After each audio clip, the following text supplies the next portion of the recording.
અવસરે વડોદરામાં ભાજપ દ્વારા કીર્તિ મંદિર ખાતે દેશભક્તિ સફર સમૂહગાનનું આયોજન કરાયું।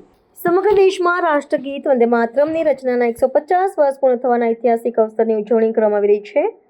વડાપ્રધાન શ્રી નરેન્દ્રભાઈ મોદીની રાષ્ટ્રવ્યાપી ઉજવણીની હાકલના ભાગરૂપે આજે ભાજપ વડોદરા મહાનગર દ્વારા શહેરના ગૌરવશાળી સ્થળ કીર્તિ મંદિર ખાતે વંદે માતરમનું સમૂહગાન આયોજિત કરવામાં આવ્યું હતું।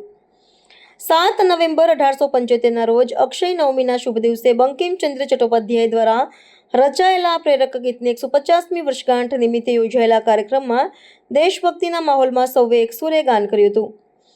આ રાષ્ટ્રભક્તિના કાર્યક્રમમાં વડોદરા મહાનગરના ભારતીય જનતા પક્ષના અધ્યક્ષ, રાવપુરા વિધાનસભાના દંડક સહિત અનેક સ્થાનિક નગર સેવકો, પક્ષના અગ્રણી નેતાઓ અને મોટી સંખ્યામાં કાર્યકરો ઉત્સાહભેર જોડાયા હતા।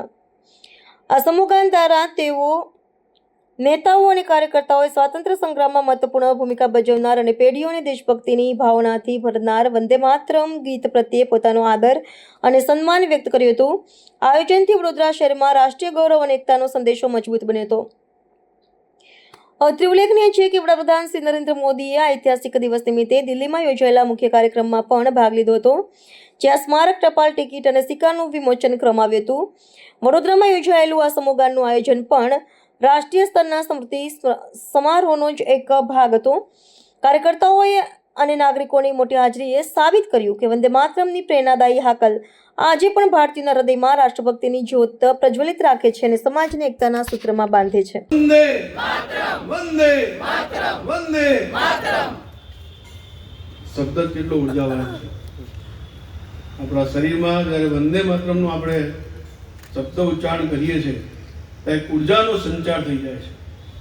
આ ઉર્જા આવે છે ક્યાંથી? ચિરાગભાઈ જે વાત કરી એનાથી હું હવે આગળ વાત મૂકીશ। આપણે આપણા માતાના રક્ત સાથે જોડાયેલા હોઈએ છીએ। વંદે માતરમ એટલે બીજું કંઈ નથી, આપણા માતાને વંદન કરીએ છીએ। અને કોઈ પણ વ્યક્તિ પોતાના માતાને જ્યારે નમસ્કાર કરીએ છીએ, પ્રણામ કરીએ છીએ, આપણને આશીર્વાદ મળે છે। એ આશીર્વાદ ઉર્જા સ્વરૂપે આપણા શરીરમાં રક્ત સંચાર થતો હોય છે। એટલે જ્યારે વંદે માતરમ બોલીએ છીએ ત્યારે આપણા શરીરમાં એક ઉર્જાનો સંચાર થાય છે। કેટલા શહીદોએ પોતાના ફાંસીના મંચડા પર ચડી ગયા, વંદે માતરમ બોલતા બોલતા, હસતા હસતા ચડી ગયા।